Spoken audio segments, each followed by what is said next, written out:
Lance Hilsinger worked in social services for 34 years, and he's written 2 books based on those experiences. He has a master's degree in psychology from Vanderbilt University and a bachelor's degree in psychology and political science from UCLA. Welcome to Lean to the Left, home of no-holds-barred commentary, plus interviews with fascinating people. Some of them top experts, others simply with interesting stories to tell. You'll never know who'll show up at Lean to the Left. Now here's your host, Bob Gaddy.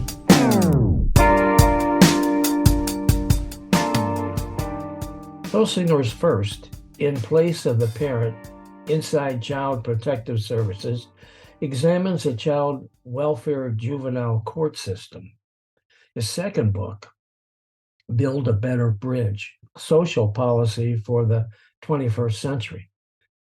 He goes beyond child welfare and examines social welfare programs like cash aid, food stamps, etc. However, he points out that social welfare programs do not generate welfare. Intergenerational wealth is created for most families by homeownership. Thus, in Build a Better Bridge, he offers various low-cost, no-cost ideas to increase homeownership as well as reduce truancy, crime, and other social ills that so often accompany poverty. While both books are written in an easy-to-read style, they seek to inform and persuade for common sense change. Lance, welcome to the Lean to the Left podcast. Thanks for having me. Hey, man, appreciate it. Glad to have you. You know, I'm told that every year more than 250,000 kids enter foster care, placed there by Child Protective Services and the juvenile court. Is this a problem that's worsening, Lance? Are these numbers increasing? Well, I think a lot has to do with the pandemic. That certainly stressed out a lot of families. It also stressed out the child welfare system. The struggles that that the system had because foster parents weren't being recruited because of the pandemic. It's much more difficult to recruit people. People were concerned about having a child who's been exposed to COVID come into their homes. But the pandemic really affected the administration of the system there because things had to be done by Zoom and normally they're done in person. As far as general, I think that the system's getting better at identifying which serious cases from the not so serious, and the criteria for entering foster home hasn't really changed, but I think we were better at diverting systems. The federal government has given some money that way, but people are still abusing drugs. The vast majority of cases are not because a child's been physically abused; it's because of neglect due to drug abuse. So you may have a case where a mother is arrested on drug charges and she goes to jail. There's no one to care for the young child. And so that's where we intervene. So that's. Yeah, I was going to ask you what can cause a child to be placed in foster care. I guess drug abuse in the family is one of those things, right? Substance abuse is far and away the biggest reason. Substance abuse that leads to neglect. Substance abuse, okay. You have to add the neglect. If the dad's just drinking every night, but there's no neglect. The child's still eating, still going to school. That's not a good environment, but it's not necessarily one where we would remove a child. And of course, there could be multiple reasons. There could be drug abuse, there could be domestic violence, there could be mental illness, there could be physical abuse, all wrapped up into one case. But that's somewhat unusual. Let me just quickly go with the California code. The Welfare Institution Code, California is under 300, code 300. 300A is physical abuse. 300B is neglect, either in some sort of intentional or just sort of like person who's abusing drugs and they just are not tending to their children. There's diesel, sexual abuse. There's other categories that aren't used very often. There's G, that the parents are incarcerated, can't arrange care. There's E, which is physical abuse of a child under the age of 5. Oh, And just for your listeners, so there's a special category if you physically abuse a very young child. I would get about one e-case a year. So that gives you a typical year for me as a court worker, except for 1 year when I did emergency response cases. Most of my career all my career has been court cases of one type or another, most of them the initial court hearings. mm-hmm. And so those are the categories that are covered. Yeah, okay. Foster parents get paid, right? Yes. How's that work? Well, it depends on the age of the child and if the child has any kind of special needs. Mm-hmm. And each county has, in California, it's by county. Most states, it's at the state level. There are adjusted rates for age and for the degree of special needs. Okay. In San Luis Obispo County, we had 4 special categories. Some counties have had 3. I've seen others that have more than that. Mm-hmm. But some people think that, that the foster care system is just simply a way for people to make some extra bucks. That's the wrong way to look at it, right? Absolutely the wrong way to look at it. As I point out in my book, taking in a foster child from an economic viewpoint, from a purely economic viewpoint, is a loss. It's an economic loss. Okay. And there's only so much, foster parents have bills like everybody else. And we also have to add that slightly more than half the children are placed in foster care with a relative. Okay. So when we hear the word foster care, we tend to think of a foster parent and unrelated, but correct. A child can be placed in foster care with a relative, and the relative can get assistance as well. Okay. Yeah, I have a friend in Maryland who for many years has fostered kids to the point where she finally has adopted one little boy as her own child. Do you see this as a common outcome? It's certainly common. Is it? Yes. Roughly half to 2/3 of the children are returned home, or if you want to look at 1/3 to a half, remain in foster care. We see as adoption as the most permanent plan for a child. We don't want kids linger in a ambiguous state for a long time. Relatives, very typical of relatives, will adopt a child. The grandmother adopting a grandchild is probably the most typical. Okay. But we don't want people who come into foster parenting, we want them to understand the goal is reunification, to provide a home and to help nurture that child's relationship back with the biological parent if that biological parent becomes available to care for the child. Okay. In San Luis Obispo County, we had special programs, in fact, for children that had been drug exposed. And those that were called options for recovery. In child welfare, there's all these names and everything, but and those foster parents were specifically, they were paid extra, but they spent a lot more time. Not only did the children need extra need, but the goal was for the foster mother to help mentor and help in some ways the biological mother. Talk to me a little bit about what you did in your career in this area. Well, I was what was casually called a court worker. Okay. For 2/3 of my career. As a court worker, I took the initial case to court, filed a petition that says, Judge, we think such and such code section applies to these parents. And then with that is what we call in California a detention report, but in other states it's called an affidavit. The petition in California is filed by the social worker. In other states it's filed by an attorney. And it lays out, like I said, in a couple of paragraphs, short paragraphs, Judge, this is what we think. We don't say judge, of course, but we think this is what these things are happening. Then the detention report gives more of the background, the parents' criminal history, the relatives, where the child went to go to school, that kind of thing, and what kind of plan. We would start from the very first hearing. to include a treatment plan. This is what the parents should start to be doing to get their child back. Some states don't do that. Some counties don't do that, but we thought that was important. The next step is the jurisdictional hearing, which is the hearing that says, we think these are the facts. And that's very often, but not always, combined with a dispositional hearing, which is what we say, what do we think to do? Okay, these are the facts. What do we need to do with those facts? Right. Okay. And so that whole process would typically, the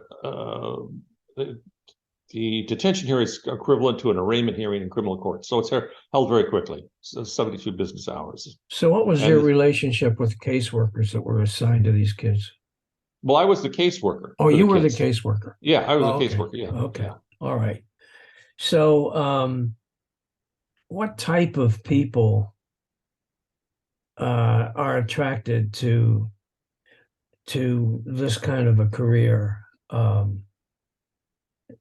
You know, sometimes you get the image that you know, people are more interested in their pushing their papers and filling out their forms and all that kind of thing. There's got to be a hell of a lot more to it than that. You know, I like to borrow a line from the Peace Corps. It's the hardest job you'll ever love. Yeah. You know, that's their tagline, and I like to think that that's true both for social workers and for foster parents. Right. I think that people come into the position with high hopes and expectations. They get a degree, and a master's degree in social work from college, and come in with idealism that they're going to help a lot of people, and sometimes the bureaucracy robs some of that. And it is a physically demanding job in the sense that you're working, driving all over the county. You're dealing with people who don't necessarily want to deal with you. Yeah, I'm sure. But they view you as somebody who is a threat to their kids, or sometimes. Yeah. But I think people would be surprised at how often that there's actually a pretty good relationship between the parent and the social worker. I'm not saying it happens all the time, but I think it's more. And we do sincerely try to make stronger families. That's one of the buzzwords that we have. Just if I could go back real quickly. Yeah. So you asked about my career. The two hearings typically take about 5 weeks. There's in California, and other states have other timelines. But in practical matters, it's about. Then after the judge declares the child a dependent, which is at the disposition hearing, the case can be dismissed. You can dismiss it with the opposite parent. In other words, the mother was using drugs and the dad was okay. You can take jurisdiction and place the kid with dad and close the case. But then you have real hearings at least every 6 months. Okay. What are these judges like? Are they decent people? I've had the pleasure of working with several different judges. Yeah. Each had a little different temperament. Each looked at the world a little bit differently, but all of them took their job seriously.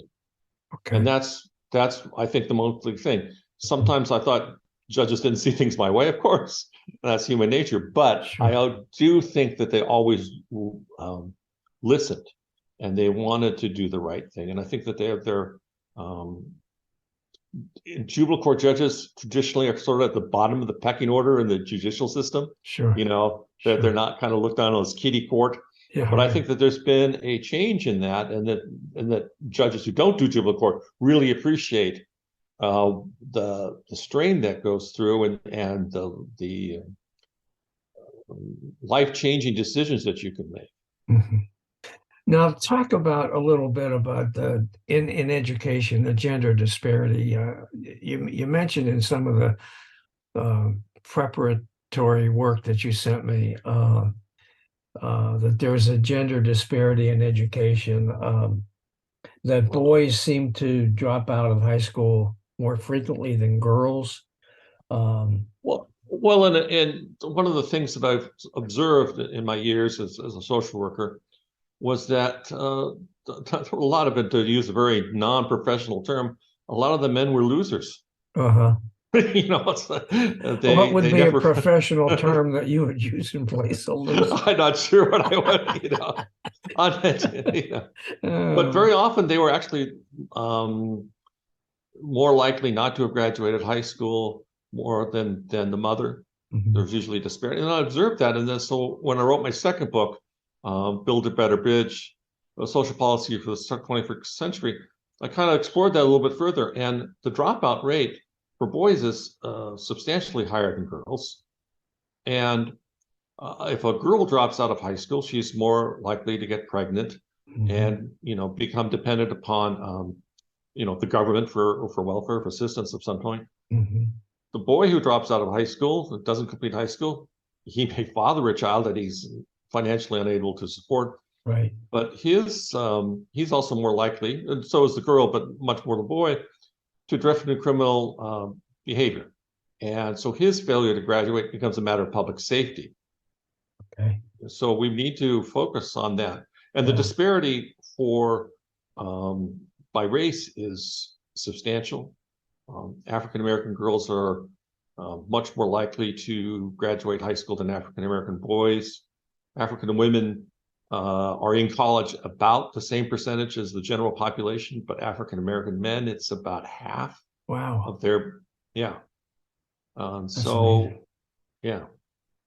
Okay. Why did you write In Place of Parent to begin with? Why did you do that? Well, I wrote it for three main reasons. One is because the child welfare juvenile court system is confidential, so people don't know about it. They don't, all sorts of rumors and misconceptions. And so I wanted to write it to educate people about the system. The other thing was I wanted to inspire people to become foster parents or if not that, become CASA workers or guardian ad litem. Some say they call them guardian ad litems. Back with foster parents, the system works better. If a social worker has to drive 20 minutes to a foster home as opposed to 2 hours, you've created a much better efficiency. Just that by alone, more foster parents that we have in the system will be a better choice when replacing a child. We don't like to have just a choice between, okay, you're the only people in town available to take a child of this age and this gender. We'd like to be able to match kids with the type of home that they're in, but there's just not enough foster homes. So I wanted more people to become foster parents. And third, I wanted to change the system. The system has improved since I started, no question about that. But it is also backslided in some ways. I think it's the social workers have become much more a bureaucrat. I was spending much more screen time than real FaceTime, not Zoom FaceTime, but real FaceTime. And that's not good. And that's what I rallied against in my book is that, you want social workers who are social workers and not bureaucrats. Yeah. Okay. How about Build a Better Bridge? What's its focus and how does it expand beyond in place with a parent? Well, anyone who's been a child welfare social worker becomes familiar with the larger welfare system, the cash aid, what used to be called AFDC is now called TANF, food stamps. You become familiar with those programs and you see the limitations of the programs. You understand the rules of those programs. And I realized that those programs, also a lot of people misconception, there's just the people are just sitting on welfare gathering money and that kind of thing, and they're just lazy. I'm not saying there aren't lazy people in the world. There are obviously lazy people in the world. Sure. But I wanted to improve that system. For instance, you can get a 1-year exemption from having to work under welfare to work under TAN if you have to work to get welfare. Woman has to work 30 hours a week. But you can get an exemption if she's in school. But the exemption typically is just 1 year. Well, if you get a job or if you go to school for 1 year, you really can't get a degree or anything that's going to give you a job that's going to allow you to be economically self-sufficient. It's penny wise and pound foolish not to let that be 2 years. Okay. And so that you can get an AA degree, and perhaps hopefully with that AA degree, a woman could get a job where she could be economically self-sufficient. The other thing I point out is that with the men, we tend to think of, okay, there's the welfare mom, she needs services, her kid needs services or whatever, she needs to get a job. But the out-of-home dad, which is the vast majority of the situation, if he's doing really well, if he's got a decent job, the mother gets child support. There's no welfare. Okay. If he's just a marginal person, if he's just got a part-time job, sometimes he works, sometimes he doesn't work, sometimes he works minimum wage, sometimes he works under the table. Mm-hmm. Anything he works at a legitimate job, the child support doesn't go to the mom, it goes back to the government. And that sounds, in some ways, the right thing to do. Okay, Dad, we're looking to you to help offset the cost of supporting your child. Mm-hmm. But in practice, it drives that father into the underground economy. Okay. And also, the mother doesn't see the benefit of that. And, she's going to have a lesser opinion. If she were to get child support, if the father were working, then, she sees the father in a better light. He's not the good for nothing guy. And then that's a better relationship. And he's got some investment in being a better father because he sees his child support to his kid on welfare going to his kid. And you're going to have a better outcome then. So that's one of the things I rally for in the book. Okay. There's other changes. For instance, food stamps. Most people think, okay, we don't want hunger in America. We need some sort of food stamp program. And it was one thing that I found out doing research for my book was that roughly 9% of seniors in America are on food stamps. Wow. They're poor in there, and when you're a senior beyond your working years and you're poor, you're not going to get, the person on poverty as a young adult may break out of poverty. If you're in poverty when you're 65, you're probably going to live and die in poverty. So this is one of the things I point out. But food stamps are calculated by income and size of family, as it's always been. Mm-hmm. But if you have teens in the home, particularly a teen boy, he eats. Anyone will tell you that teen boys eat. Right? For sure. And why can't we adjust that to increase the allocation if there are teens in the home? Okay. Because this is just that's going to be how it cost is. Effective in the long run. Yeah, right. You're going to have kids who like everybody else. I get a little irritable if I skip lunch or I've skipped breakfast. Sure. Well, you got some teen who's not eating, and somebody rubs him the wrong way. He may react more aggressively than he would otherwise. Mm-hmm. So that's the other thing. So those various changes I want to get back to your thing about school is the dropout rate. What can we do to address the boys' dropout rate? Yeah. One of the things is very simple. It doesn't cost the government anything. Require school districts to post graduation rates or dropout rates, however you want to put it, broken down by gender. You've got to, one of the things in social work, one of the truisms, you have to label the problem in order, you have to name the problem in order to fix it. So if they just were required to do that, that would illustrate, because I think that's a surprise to most people. What can we do to encourage boys to graduate? One of the things, it's a minor thing, is change the education requirements. Or not so much changing, but like typically you need 4 years of English to graduate. Okay. Typically English classes are literature. Mm-hmm. Boys, fiction literature. Mm-hmm. Boys generally don't like fiction. Really? Again, some of the research I found out, 80% of the fiction books sold are bought by women. Really? Yeah. I didn't know that. And so if you require nonfiction, a year of nonfiction writing, mm-hmm. the type of writing that someone's going to need in a job, that will help the graduation rates. It's not a panacea. There isn't one thing that's going to cure everything. Mm-hmm. It's just one of those two things, posting the graduation rate and requiring one of the 4 years of English to be nonfiction. Those two things are going to help. Yeah. It's not going to cure everything, but and that's what I advocate for in the book. Okay. One of the other things that you advocate for is homeownership, saying that it's an important factor in reducing crime. It kind of took me aback because if if these folks that are in foster care are typically there because of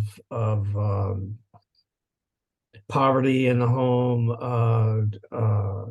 drug abuse in the home, neglect in the home, and so on and so forth, where does home ownership come into the picture? We'll get Lance's response to that question when we come back after this break. So stay with us.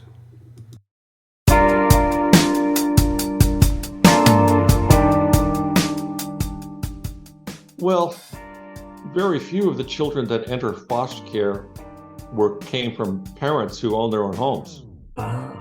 And so you're advocating that steps need to be taken to help more people own their own home. Is that what you're saying? Yes. Yes, homeownership. I mean, people will say that kids that, well, for one reason, let me go back and say homeownership allows for inherited wealth. Okay. At World War II, there was the GI Bill of Rights that helped millions of men get homes for their families. Sure. One of those, the typical place was Levittown. Levittown was like the town built like almost all with the GI Bill money. Mm-hmm. The cost of those homes now has risen about 5 times the rate of inflation. So it's harder and harder for people to afford homes. The cities where homeownership is high, crime rate is low. They're related to education. In cities where you have a high education rate and a high homeownership rate, you have low crime. And so when you have neighborhoods that are all where people aren't invested in having their own homes and where there's a lot of poverty, yes, you're going to have more crime because people are going to gravitate to crime to meet their needs. Mm-hmm. So if we do that, and also there's a lot of talk about, okay, we need to have a more equitable world. And let me just imagine that if America was 100 households and 50 of those households were homeowners and 50 were renters. Okay. Okay. And let's say everybody has $10,000 in savings, each household, but the homeowners also have $10,000 in equity. Okay. So 2/3 of the wealth in our 100 household America is owned by homeowners. Okay. But if that equity increases by, say, 10%, by $10,000 a year, and it becomes 60% renters, then it's something like 83% of the wealth is owned by homeowners. Okay. So you see how much homeownership helps create wealth and concentrates wealth. I'm not saying we should do away with inheritance laws, but this is one of the things in fact, I'm saying we ought to do more to have people have more homes so that there can be inherited wealth. More people can have that. And here in San Luis Obispo, home prices are so ridiculous that more and more are renters. The families buying in with children buying a home is relatively rare because they can't get that down payment. Homes, it's $700,000, $800,000 for just a typical home, and that's not something that your families with children can typically afford. No, of course not. So, do you have some specific recommendations that you include in your book for increasing homeownership? I have 2. One is that to take the Habitat for Humanity model, where people help build their own homes. They're a fairly inefficient way. Habitat for Humanity will typically build a few homes at a time. Right. And, we all look at Jimmy Carter there when he was pounding nails. Oh, that's very good and very, God, what a great guy he's doing. You may not like his politics or may like his politics, but you admire his dedication to helping people, have the pride of home ownership and the people working there. But that's still a very inefficient way. A contractor building 100 homes can build those homes a lot faster than if you have 100 different people helping build their own homes. True. And so why not have a system where people can earn their down payment, by doing community service. Not like the community service you would have like a criminal court, but doing some sort of community good. A lot of high schools, well, one of our local high schools, there's Mission Prep, requires students to do so many hours of community service just as part of their graduation. And if you earn so many hours, students get recognized, the mayor's award and that kind of thing. We could do that. So it's not as cumbersome bureaucratically as you think it might be, and have people say, okay, you do so many thousands of hours, we're going to help you with your down payment. Because even if the FHA program where you get 5%, 5% of a $500,000 home is $25,000. It's Right. really hard for Right. a lot of people to save that. So Exactly. And the other thing is to help have workforce housing. That's the big phrase here. We had a little mini scandal locally. The superintendent of schools got a kind of a home equity loan through the school district, Okay. to help him with his mortgage. Okay. I'm all for that if everybody gets it. Right. Not just the superintendent, Sure. but the teachers and Sure. the custodians and everybody else should be able to have something where I see a vision where, like, okay, a $600,000 home, you can't afford that as a teacher, but you might be able to afford a $300,000 home. Let's let the government take half interest, and when the home sells for $800,000 some way, then the people split 50-50. And also give corporations tax breaks for companies that provide employee-owned housing, so that people can have that inherited wealth. All those tech companies in San Francisco, well, there's all these stories about, young people making six-figure salaries, living in like a co-op setting, living in, and that's not good for society. Yeah, that might be kind of fun if you're 25. Yeah. But if you're 35 and you want to have kids, you can't live in a co-op setting. Right. And for instance, the public assistance for subsidized housing in San Francisco, the income limit is over $100,000. What? The housing is that expensive that you could still qualify for subsidized assistance. And if you make $100,000, your household income is $100,000 in San Francisco. Holy mackerel, really? Yeah, it's adjusted, locally, Right. so we really need to do something. And one of the things I want to point out in the book, and it's not talked a lot, it's maybe not a very liberal idea, but women who have college degrees have a negative birth rate. They tend to have, just on average, a little less than 2 children per woman. Okay. A woman who's a high school graduate, her birth rate is like, more like 3.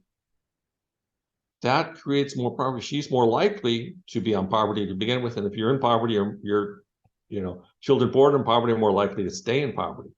So we really have a demographic issue here that we have to encourage people to be able to support their children without government assistance. And how you do that constitutionally, that's a big challenge. But I do think that you can give financial incentives to people to say, hey, why don't you, if you're not making over X number of dollars, here's, instead of giving you a tax credit if you have a child, here's a tax credit for staying childless because you're under 25 and you don't have children. Have you reached out to any legislators to try to generate support for some of these ideas that you have? I've reached out, but you have to be a organization. Your local representative will assist you if you have a constituent issue.